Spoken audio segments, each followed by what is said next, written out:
On behalf of ADF Foods, I welcome you all to our Q4 FY21 earnings conference call. I have with me from the management, Mr. Bimal Thakkar, Chairman and Managing Director, Mr. Shardul Doshi, CFO, and Mr. Devang Gandhi, COO. We will have brief opening remarks from the management, followed by the Q&A session. Please note that certain statements made during this call may be forward-looking in nature. Such forward-looking statements are subject to certain risks and uncertainties that could cause our actual results or projections to differ materially from these statements.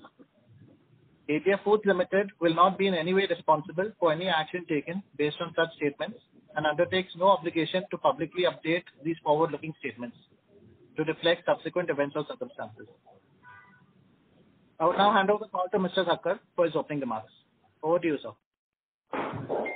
Thank you, Rishabh. Good afternoon, everyone.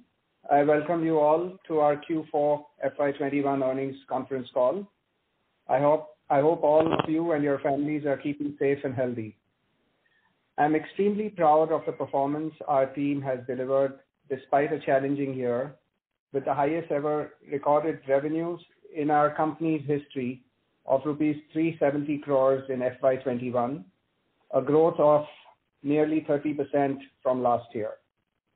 Our focus continues to be on profitable growth, which is reflected in our robust profitability margins and strong cash flows.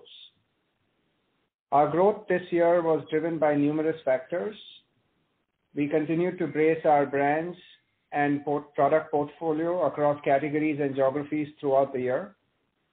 During the year, we have witnessed increasing demand across all our product categories as global lockdown restrictions and stay-at-home orders have pushed consumers to be self-reliant and prefer convenient and healthy, ready-to-eat foods. Product development and innovation is the cornerstone of our business.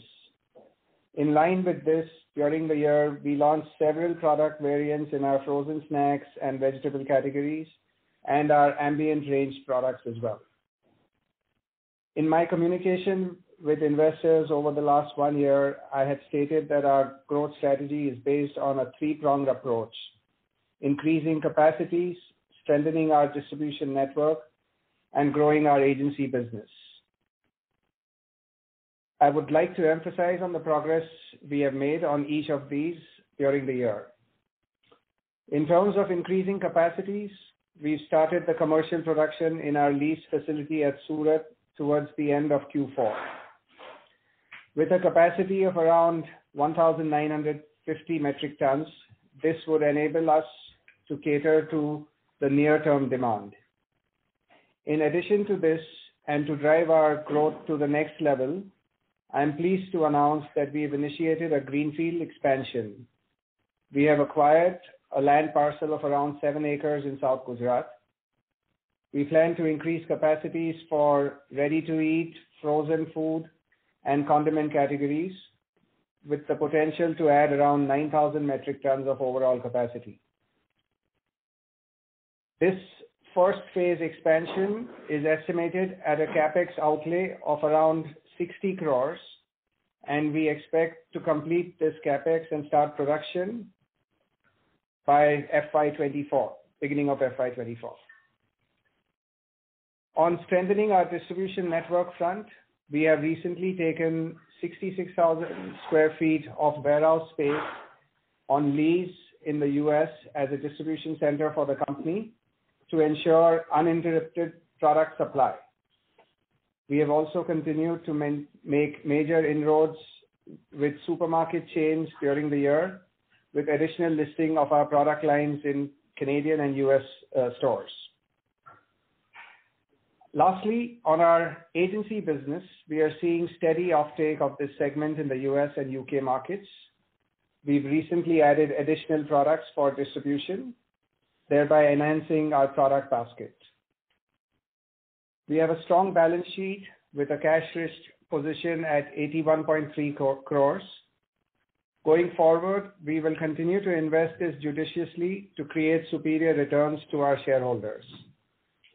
We will continue to focus on product innovations to cater to the evolving consumer tastes and preferences.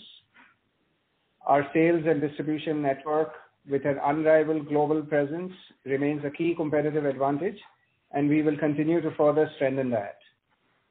We are excited to embark on the journey ahead, filled with growth and opportunities. This is all from my side for the moment. I will now hand over the call to Shardul for the financial update. Thank you. Thank you, Bimal. Good afternoon, everyone. I'm very glad to be part of ADF's growth story and team which is making this happen. Let me brief you on the financial highlights for the quarter and year. In Q4 FY21, our total revenue stood at rupees 104 crores, a growth of 22% compared to the same quarter last year. Our standalone business, which comprises exports and some domestic business, registered a revenue of rupees 72 crores, up 30% YoY. Our US business, comprising PJs and net brands, reported revenue of 14 crores, and agency distribution business has given us a revenue of almost 18 crores. EBITDA for the quarter stood at rupees 22 crores as compared to rupees 19 crores in Q4 of last financial year, a growth of 13% YoY, with EBITDA margin of 21%, and PAT for the quarter is 15 crores with a margin of 14%. Let me now touch upon the annual performance. Total revenue in FY21 stood at rupees 375 crores, a growth of 27% YoY, and EBITDA stood at 74 crores as compared to 62 crores in FY20. Again, a growth of 18%. And EBITDA margin is almost 20%. PAT stood at 50 crores, growth of 17% with a PAT margin of 13%. Our standalone business reported revenues of rupees 241 crores, up 18%, and our US business remained flat at rupees 57 crores.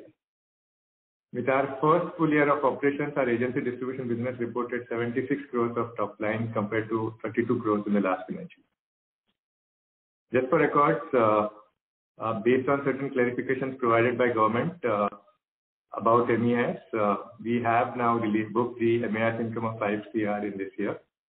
And the scheme is discontinued from 1st of January, which will be replaced with RODTEP, RoDTEP and PLI schemes. The details of RoDTEP are awaited, but we are reviewing the applicability of PLI, for which the government has given the guidelines in last 15 days. We continue to maintain a robust balance sheet with zero total debt, having repaid all our short-term debt as well as there is no long-term debt on our books. And cash and cash equivalents stood at rupees 81 crores as of March 31st. This is all from my side. We can now open the floor for question and answer session. Thank you. Thank you very much. We will now begin the question and answer session. Anyone who wishes to ask a question may press star and 1 on their touchtone telephone. If you wish to remove yourself from the question queue, you may press star and 2. Participants are requested to use handsets while asking a question. Ladies and gentlemen, we will wait for a moment while the question queue assembles. Reminder to the participants, anyone who wishes to ask a question may press star and 1 at this time.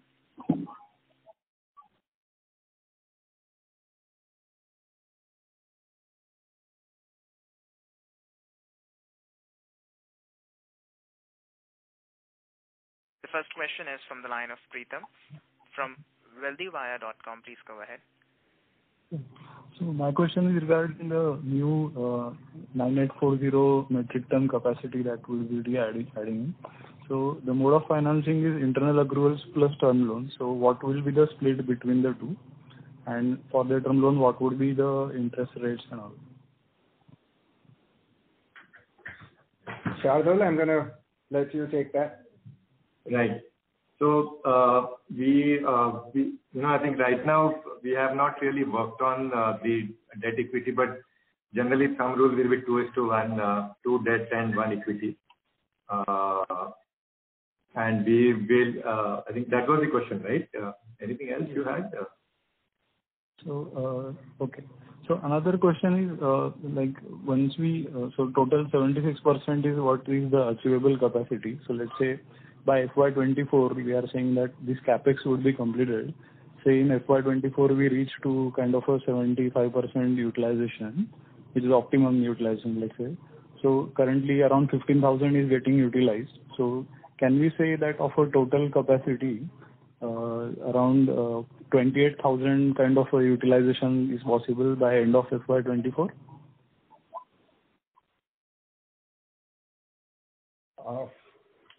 Yes, I think we should be close to that. Devang, do you want to add anything on this? Yes, I just wanted to add. Can you hear me? Yeah. Yes. So Yes. I just wanted to add that as time goes by for our older plants, there is a challenge on infrastructure and all. So we would look to add to ramp up capacity in the newer plants. Okay. So yes, this should be achievable. Okay. Which is in line with our close to the target of around 550 crores or 600 crores by 2.5 or 3 years revenue, the targets. Yes, that's correct. Yes. Okay. Thanks. Thank you. The next question is from the line of Ayush Agarwal from Mittal Analytics. Please go ahead. Thank you for the opportunity, sir, and congratulations on a great set of numbers. So my first question is that what kind of capacity utilization would we be running at currently in our Indian facilities? So we are currently at a little over 80% of the actual usable capacity. And what's the optimum utilization level that you can achieve? Can I take that, Bimal? Yeah, sure. Go ahead, Devang.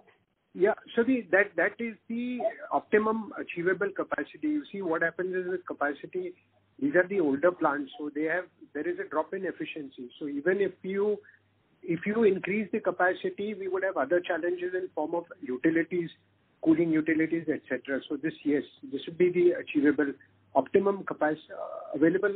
We will achieve more than around 80% of the capacity. Okay, so we are in a sense we are running around 90-95% of what we can achieve. Yes. Yes. Okay, so that would be a fair statement to make. Yeah. So then we got the new lease facility adds another 2,000 tons. Correct. So then my question is, since we have just laid out our capex plans and that would only come alive in FY24, and with this new lease facility that we have, I remember in the press release and in the phone call that we had mentioned we can do about 25-30 crores annually from that lease facility. This based on the standalone numbers, which is around 240 odd crores right now. Where do you see the business going in the next 2 years? So with the current capacities we have and with some modernization to the existing facilities as well, in 2 years, I think we should be able to get to about a 350 crore, 300 to 325 crore level in 2 years. From the existing plants and including the lease facility, you're saying? That's correct.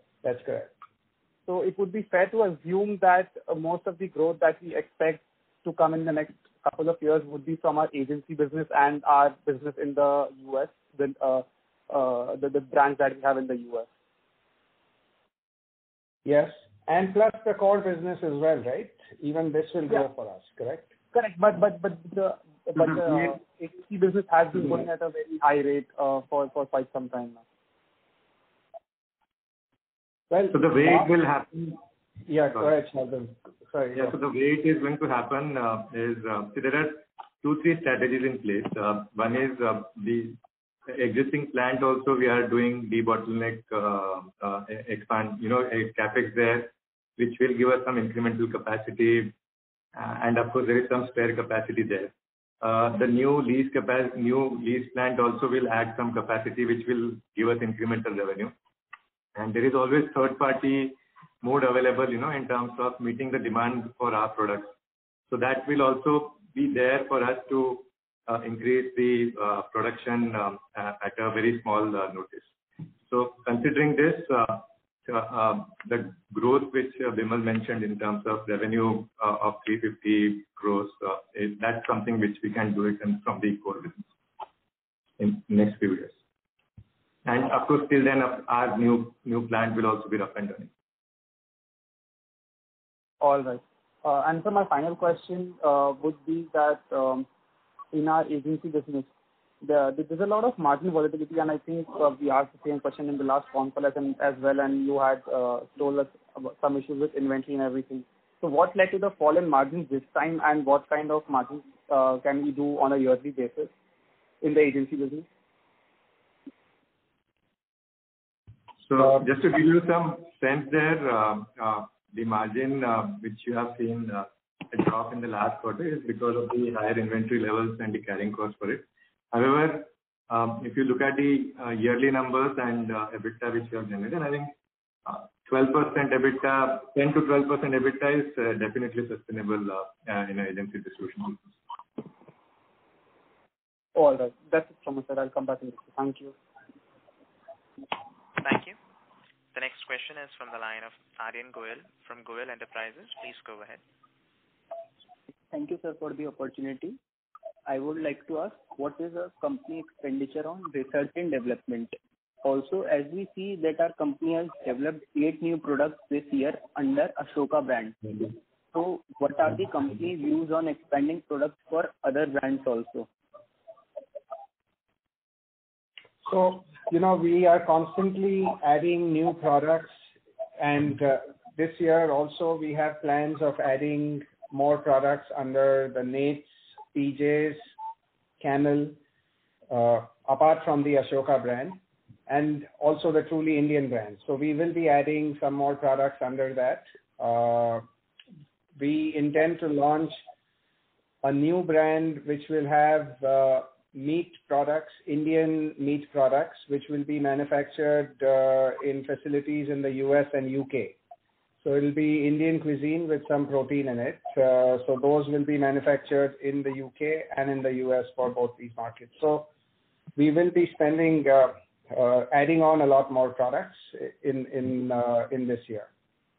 So, sir, what is the company expenditure on research and development this year? We don't really capture all this into R&D kind of this thing. It's booked in our normal expenses. But Shardul, do we have any kind of? Yeah, it will be around 40-50 lakh rupees which you would have spent. Yeah. So from last year, 2 lakhs, it has now increased to 50 lakhs this year. Yes. I mean, even last year, not all the expenses would have been taken under the R&D head. I think from that point, yeah. Okay. Also, is there any automations in the manufacturing unit this year? Yes, there is. Yes. There is. Yes. What kind of? The modernization of the existing facilities will have automation as well in it. Okay. And one more question. Can I get to know the percentage of income which various brands contribute to our company, like Ashoka, Truly Indian, Souls, PJ Nates? What is their percentage of income? So, we don't normally reveal the percentages just for confidential reasons. But Ashoka is our flagship brand and continues to remain our flagship brand. Okay. So how much percentage does our company capture of Indian ethnic food markets in US? So, as I mentioned in my earlier calls also, we currently, majority of our business comes from the ethnic Indian stores, okay? The ethnic Indian stores are not tracked, the sales are not tracked by IRI or Nielsen's or any of these agencies. It's the supermarket business which is normally tracked and the data on the size is available only of that kind. But I can tell you one thing is that most of the retail stores, ethnic Indian retail stores where we, in the markets we are in, have a strong presence of our brand. And I would say we would be in the top 3 brands across most of our markets. In some markets, we would be number 1, some 2, and in some 3. So we would be in the top 3 brands across various markets. And now we intend to grow our business within the supermarket, which is an ongoing process. Okay. So what is the expenditure on sales and marketing in the US? Or in general, if you have the data? Figures. Yeah, Shardul, what is our company is around 5 to 6% of the sales are budgeted towards sales and marketing. Okay. And what are your further plans for marketing the Ashoka brand in country, the US? So again, we are there on all platforms. So where we spend our money is on media. So we are there in all the ethnic channels. We are there on social media. We do a lot of product tastings.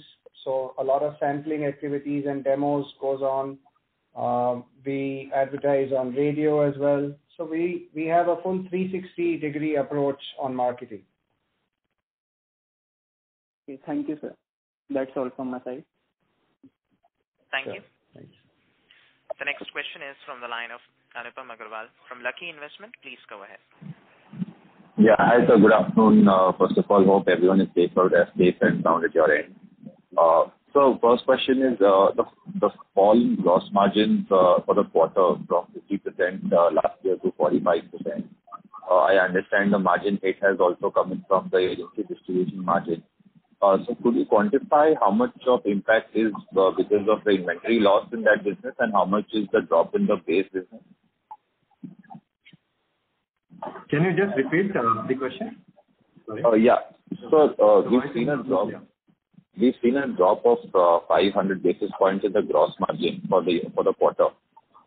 Can you quantify how much of that impact is because of the agency distribution impact and how much is the drop in the base business?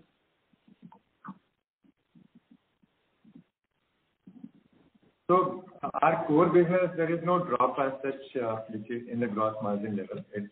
So when you look at the overall margin profile, the gross margin, especially when you're looking at the gross margin, the agency distribution, I'll just give you the number.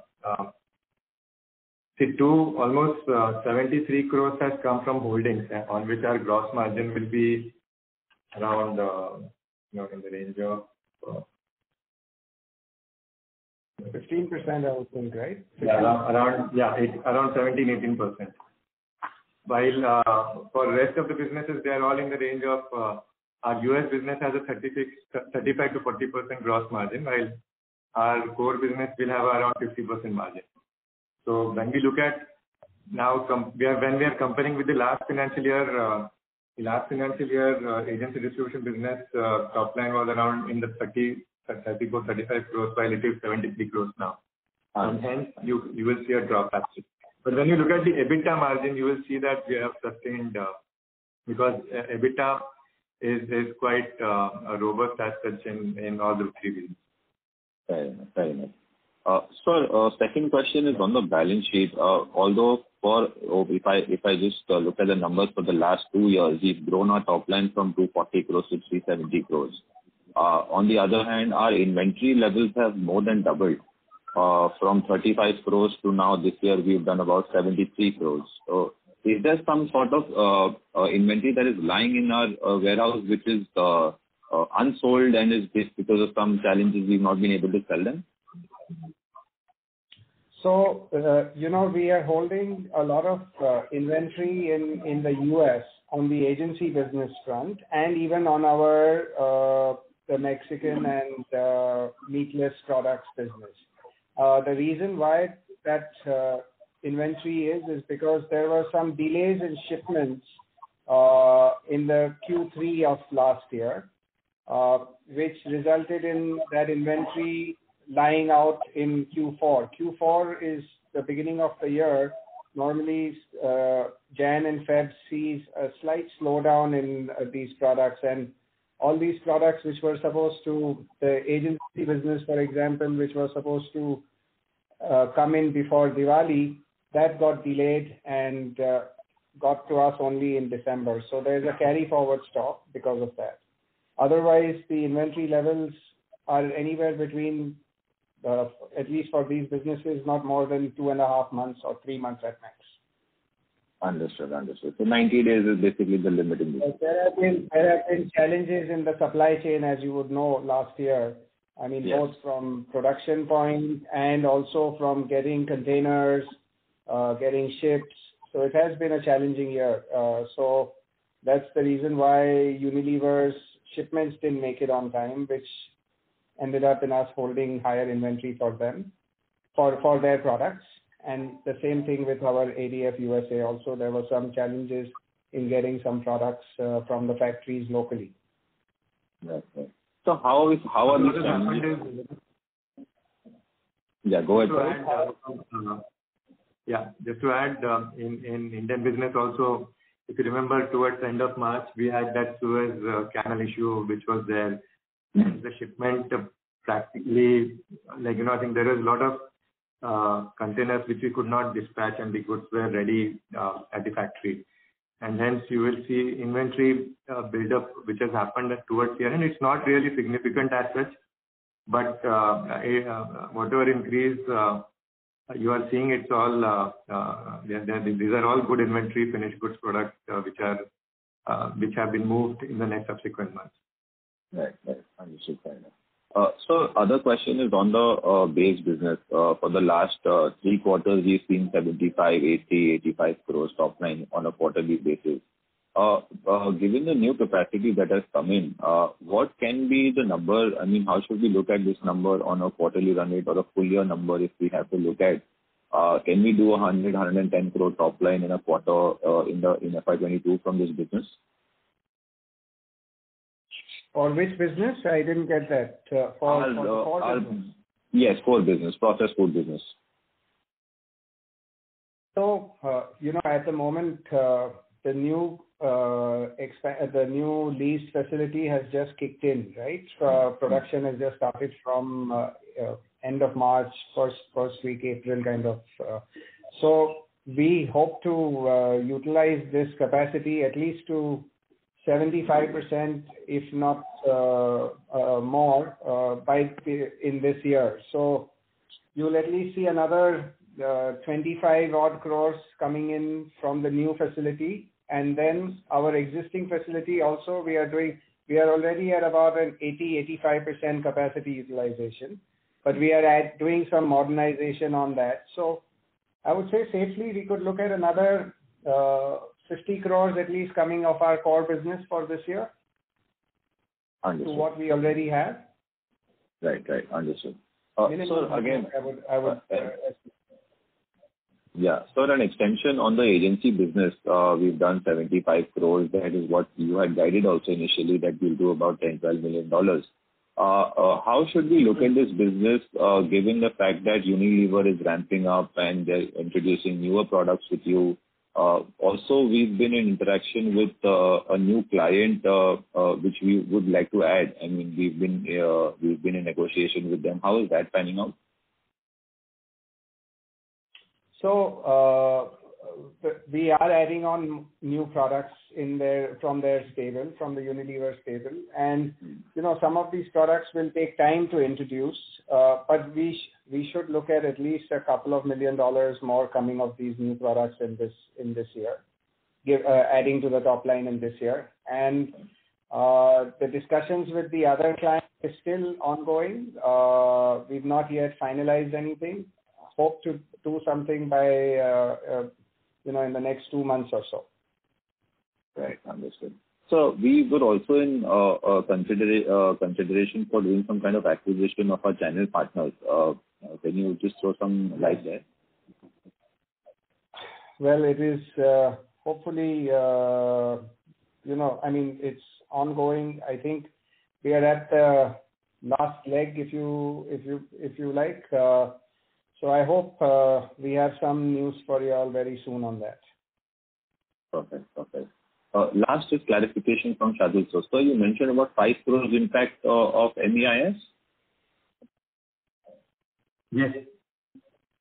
Okay. So 5 crores is what we've booked, or 5 crores is something that we've lost because of the change in MEIS? No, 5 crores is what we have booked in this financial year. Okay. Got it. Thank you, sir. Yeah. Thank you and all the best, sir. Thank you. Thank you. The next question is from the line of Jignesh Desai, individual investor. Please go ahead. Congratulations, Bimal sir, for a good set of Q4 numbers. Sir, I am an individual investor from Baroda. I have a very simple question. What would be the new growth avenues from here on, except capacity utilization, in short to medium term? I mean, will there be any new verticals be added, like agency distribution business, to boost? Hello? Yes, I can hear you. So as Jignesh, as we mentioned, we are looking at certain other agencies which are synergistic and complementary to what we are doing. We are in discussions on that front, so hopefully we add at least one more this year. And we've just added the capacity of this new facility as well, the leased facility. That will also help in growing our business. No, sir, I am modernizing of our existing plant. The growth options except capacity enhancement. That is my question, sir.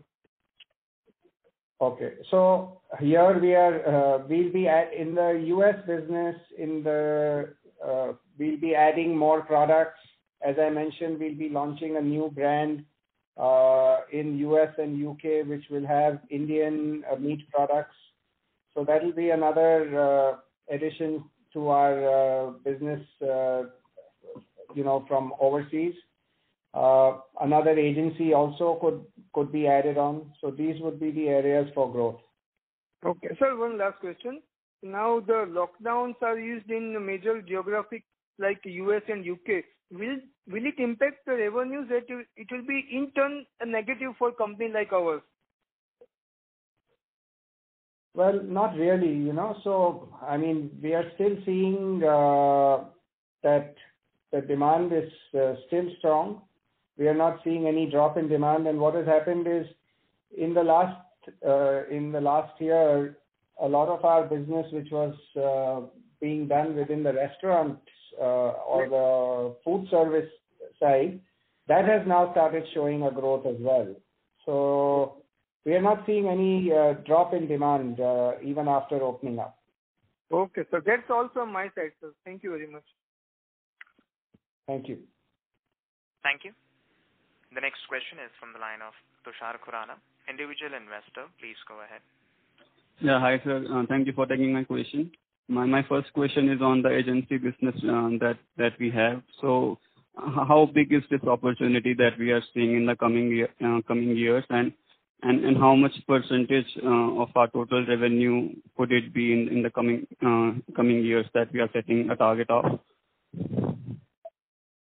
So, the agency business is, again, the only rationale and reason for us is that it's complementary, it's synergistic to what we do. We will look at adding on more agencies, but in terms of how much will it contribute, it'll be under 25% for our company. Our focus will always be to grow our brands, grow our core business, but the agency business will also grow along with it. So it'll be anywhere between 20 to 25%. Okay, and then so my second question is on the warehouse that we have taken on lease in US. So could we have more such leases in future as well to expand our business in other parts of the world? Yes. So in our core markets, we will be adopting this strategy. So in the US, our goal is in the next 2 years, we should add on another 3 warehouses. Okay. And hopefully by next year, we will add on 1 warehouse in the UK at least. Okay, great. And then, sir, my last question is on is there any vision of the company that we are setting for the next 5 years where our top line revenue would be? Well, our endeavor is to double up in size from what we are currently. In the next 3 years, we would like to see ourselves at least in the 600 crore top line. Okay. Thank you so much, sir. Thank you. Thank you. Reminder to the participants, anyone who wishes to ask a question may press star and 1. The next question is from the line of Ravi Naredi from Naredi Investments. Please go ahead. Sir, thank you very much for your nice result and everything, and company is running. Last year, other income was 6.72 crore, while same is 42 lakh. So please tell the reason. And I joined the late, so if you already tell, sorry for that. No, Shardul, please respond. No, other income in the last financial year had a major foreign currency gain as a component, and this year we don't have that. I think that's the main reason why other income is down from the last financial year. Any incentive from the government for export is down, so any impact of that? So, the MEIS scheme which was there from the government, that's been discontinued from 31st of December 2020. Government is expected to announce a road step, which is the remission of duties and taxes which companies are paying. That scheme, they have not come up with the guidelines, but that they have already said that it will be applicable from 1st of Jan of the current year. So we are waiting for the guidelines from the government on that. Secondly, of course, they have also announced PLI, Production Linked Incentive Schemes. There are 3 categories, out of which we are now reviewing the guidelines, and we feel that we should be in a position to apply under the two of the 3 guidelines which government has given. Right. But right now we are not expecting anything. Right now we are not really contemplating anything or projecting anything there. But we will give our full effort to apply and get this incentives from the government. Definitely. And sir, whatever capex target we have made for 18 months, 50 crore rupees for new unit, how much turnover we will get when the unit will start? So we are normally, when we look at least 3 times of the investment we make. So once this capex of 60 crores is done, a year or 2, we would hope that it will be at about 170 to 180 crores. Okay. All the best, sir. Thank you. Thank you. The next question is a follow-up question from the line of Preetham from wealthywire.com. Please go ahead. So about the online promotions, the Facebook or Instagram pages. So what is the current spend in USA, and if we can increase the spend in future, because there will be a lot of traction if we add short videos showing recipe preparation using Ashoka, it would be really nice. The page is nice, but promotion probably needs more. Yes, and you're absolutely right. We are going to increase our spends. In fact, this year you will see a lot more activity on social media from us. So we will be doing that. At least this year, between US and UK, we intend to spend maybe 1 crore of rupees on the social media front. Okay, great. Sir, also about the Amazon and online selling. So how much percentage right now it contributes, or at least how is the growth that is coming from the online, especially in these kind of circumstances? So, what, we are not directly selling into Amazon ourselves. It goes via our distributors. currently the markets where our distributors are making a very concerted effort and having a separate vertical. Germany is one of those markets where it's still very insignificant part of our main business, but it's building up traction. And now we are in the process of finalizing a company who specializes in this online sales in the US, and hope to at least in the next 12 to 18 months try and have that business at least come up to $1 million in revenue. Okay, great, sir. Thank you. Thank you. Thank you.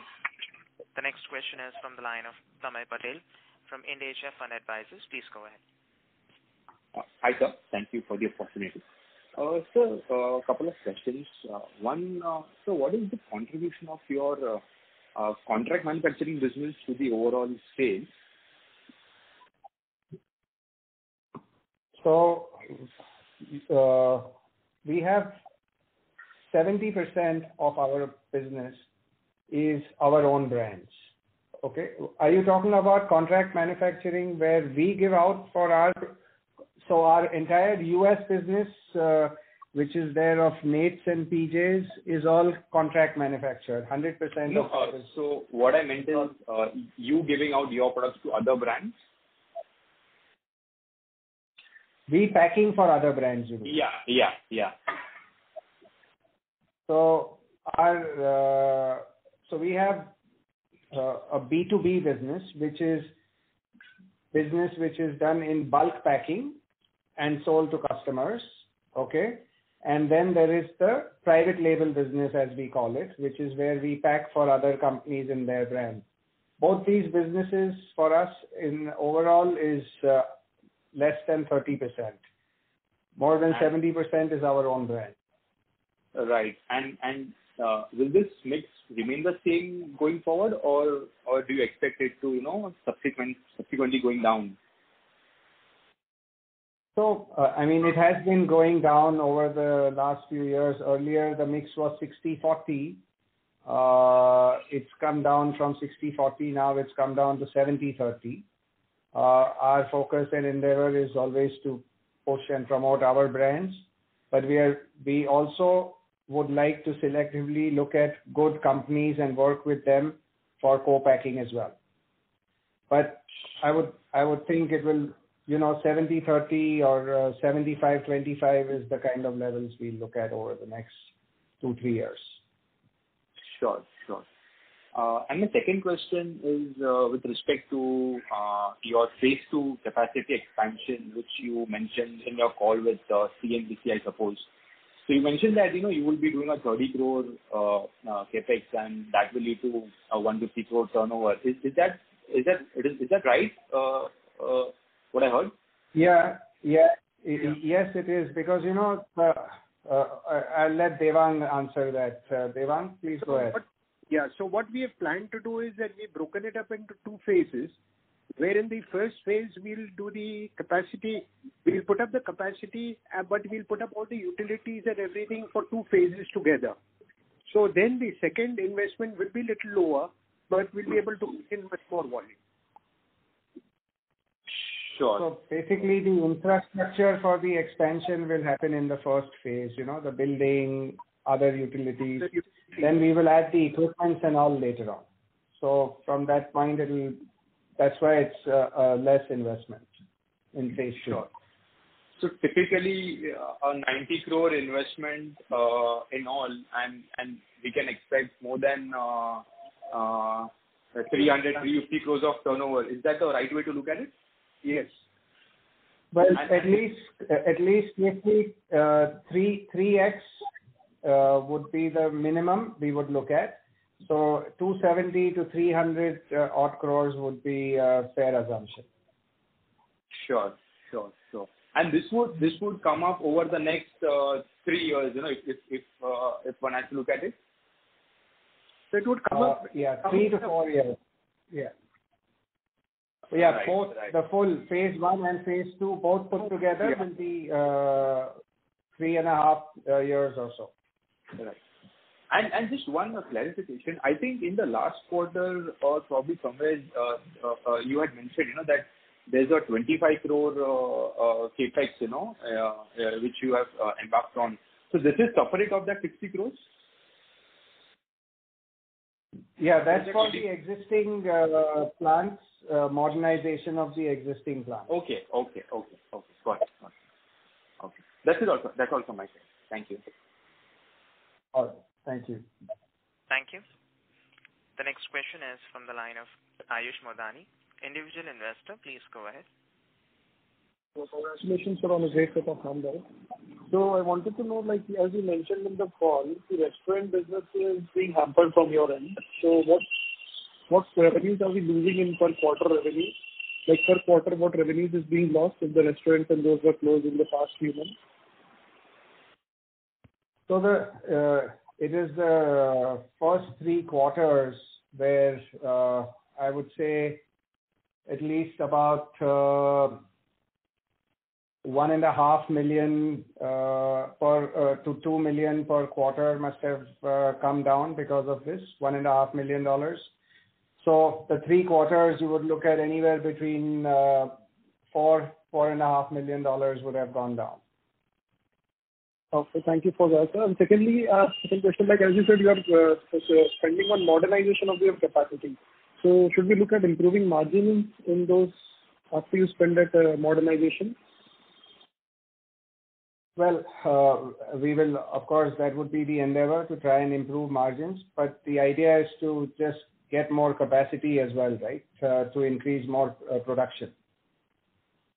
Okay, and my last question is on the capex with 60 crores you are planning. You have mentioned in the report that you are planning to internal accruals and debt. So is that planned, how much debt are you take on the books for the 60 crores? No, that's not been finalized. I mean, as Shardul mentioned earlier, that we still have to figure out. I mean, the company can fund it fully through internal accruals as well, but we will be taking on some debt. So we haven't finalized that as yet. Oh, thank you. That's it from my side. Thank you. The next question is from the line of Ashish Rathi from Lucky Investments. Please go ahead. Yeah, hi. Thanks for the opportunity. Mr. Congratulations, good set of numbers for the full year. I wanted to check with you on a few things, if I may. One is on the India business. What is the kind of stance or strategy we have going forward? Are we looking to ramp this business up materially? What kind of investments are we looking here? Any strategic ties, partnerships? Your view on this? So, as I mentioned earlier on today, this year we will have some presence in India through our plan is to do it in 3 phases. The first phase is we first start with e-commerce.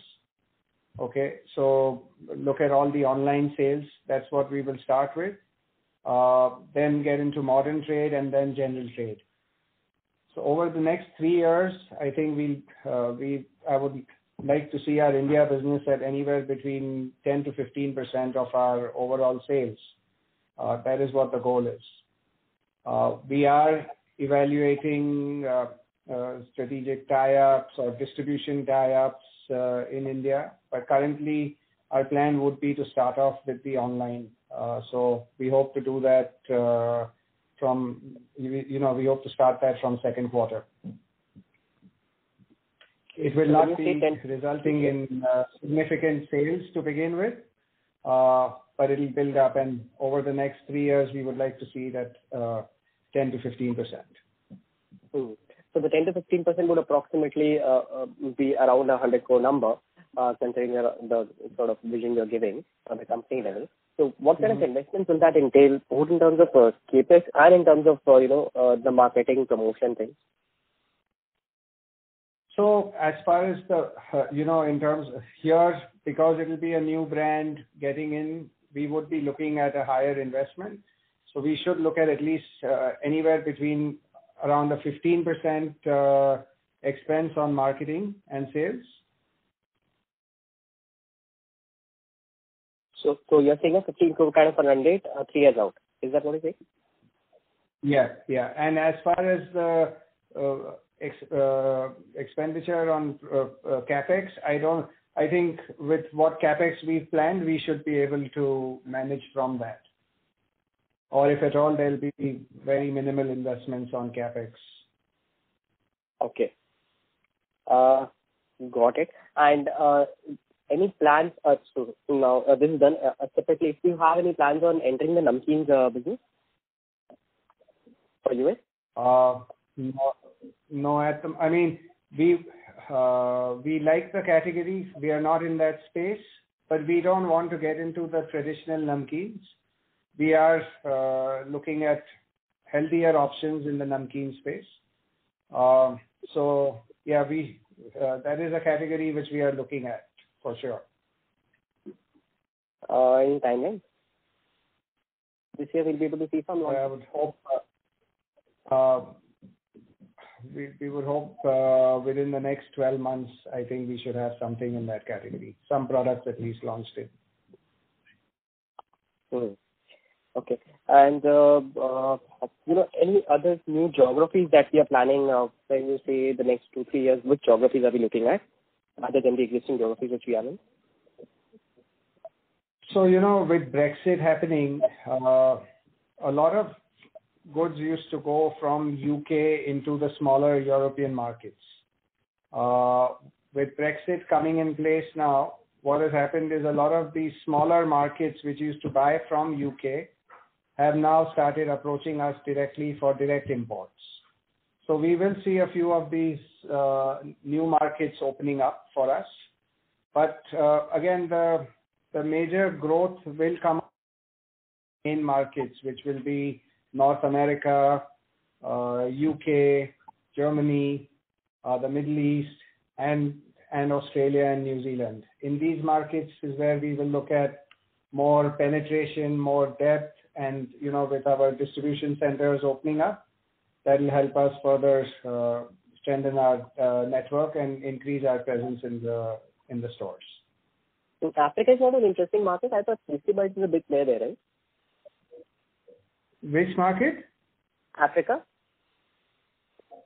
Africa, no, I don't think Tasty Bites' main markets are America and Australia to some extent, and Canada and the UK. No, Africa is not a big market. Understood. And Shardul sir, on the hedging policy, we are maintaining the same 6 month receivable, 50 to 75% hedging. Is that the same? Yes. There's no change. No change to that. And you mentioned your second generation, so your children are, which areas they are looking at, which geographies or which division of the business? So, they are both still learning all different aspects of the business, but the plan is for one of them to look after the US and one to look after UK and Europe continent. That's what the plan would be. I mean, so now they are, we'll see as it evolves. Right? Yeah? Sorry, I didn't get you. Sorry. I said we'll see how it evolves, but that is the plan right now. Currently, they are still undergoing training in various aspects of the business. Understood. Last question, how much is the frozen food business out of the 370 crores this year? So, the frozen food business would probably account for about 40%, because keep in mind, or a little over 40, because our entire meatless products and PJ's products are all frozen, right? So I would say on a consolidated basis, it would account for about 40%. All right. All the best to the team. Yeah. Thank you so much. Thank you. I wish you all the best. Thank you. Thanks. Thank you. The next question is from the line of Ayush Agrawal from Mittal Analytics. Please go ahead. So just one question from my end. You had mentioned to one of the participants that, still 30% of our business would be non-branded, where we have B2B business. One, are we, consciously trying to bring that down? And two, will margins increase as an outcome? So as I mentioned, if you saw it about 3 years ago, this business, the mix was 60-40. Over these 2-3 years, it has come down to 70-30. We would like to see it at 70-30 or 75-25.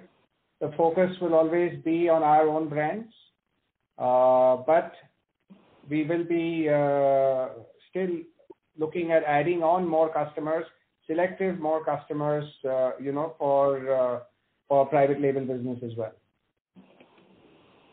This business is still done at decent gross margins for us because it entails recipes.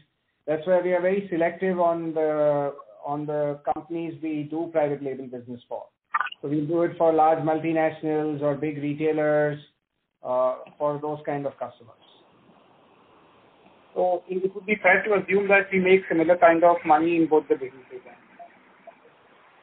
Well, no, not similar, but it's not like a commodity business where you make a few points. No, I would say our average gross margins would be about 30-35% at least in these businesses. But then, sir, if you are witnessing such strong demand in the US, and we can already see, US is, especially the frozen food market and the Indian market there, is growing very robustly. Why not focus on our own brand rather than, trying to bring in other customers in this B2B segment? No, so, we are bringing customers in places wherever we feel we have capacities available. Only the ones where we don't have capacity available, we are not bringing in customers on that front. All right. That's it from my side. Thank you, sir. Thank you. The next question is from the line of Anupam Agarwal from Lucky Investments. Please go ahead. Yeah, so last question from my end. Basically, if I just see your cash flow, so we do about 45-50 crores of operating cash flow every year. And like you said in the opening remarks, we have about healthy 80-85 crores of cash balance in the balance sheet. And also, sir, with the warrant money that we, I believe 25% of has already come in, and the balance 75% is due over the next 13-14 months. Why are we still considering for a debt for the capex that we envisage? I mean, we have enough cash balances and still, and a capex requirement is not that large anyway. So why the debt consideration? I'm going to let Shardul answer that for you. Yes, so Anupam, the way it functions is there are certain government incentives which we receive when we do the expansion in the food and processing industry. And the only way it comes to you is if you, basically the monitoring agencies are the bank. So we will do the minimal borrowing there. It's not that, okay, we will do a high borrowing, but whatever is minimum required to become eligible for those grants, we will go for that. Okay. So the 18 crores that we've received from borrowed money, has that gone towards repaying the short-term loans that we had last year? No, borrowed money is for capex. Short-term money has been paid through the operating income. Operating income. Okay. Understood, sir. So any timelines by when the balance 95% is due? It's 18 months from November 1st, November 2nd, when the allotment happens. So it will come before April of next year. H1 of next year. Understood. Thank you so much, and all the best. Thanks. Thank you. Ladies and gentlemen, we will take the last question from the line of Sharaj Singh, individual investor. Please go ahead. Hello, sir. Sir, just one question. Regarding the labeling business that the company does, are there some... Mr. Singh, sorry to interrupt you. The audio is very low, sir. Please increase the volume of your device. Is it better now? Yes, sir. Thank you. So regarding the labeling business that the company does in B2B segment, are there some synergies that arise to the core business of the company, since the company targets to keep it at 30% and not grow the core business? Like, how does this work exactly? So it gives us more economies of scale, right? You're sweating your assets, your factory assets more, your buying is better. They are all synergistic products. So that is the reason why we are looking at continuing this business. Right. No, so what I'm asking is, since we are seeing there is enough demand for the company to expand its existing product, why are you looking at taking on this labeling business? Is just the capacity utilization part, or are there some other benefits also? No. So as I said, the areas where we do not have the capacities or which is fast growing focus areas for us, we continue. We are not taking a private label business in those segments. It's the areas where we have some spare capacity, where we can utilize and sweat the assets more. That is where we are doing this. And these businesses are still at a good 30-35% margin for us. Okay. Okay, so thank you. Thanks. Thank you. Thank you. Ladies and gentlemen, that was the last question. I now hand the conference over to Mr. Das for closing comments. Thank you all for joining the Q4 FY21 earnings call of ADF Foods. For any further queries, please get in touch with us at Pareto Capital. Thank you. Thank you very much. Thank you. Thank you.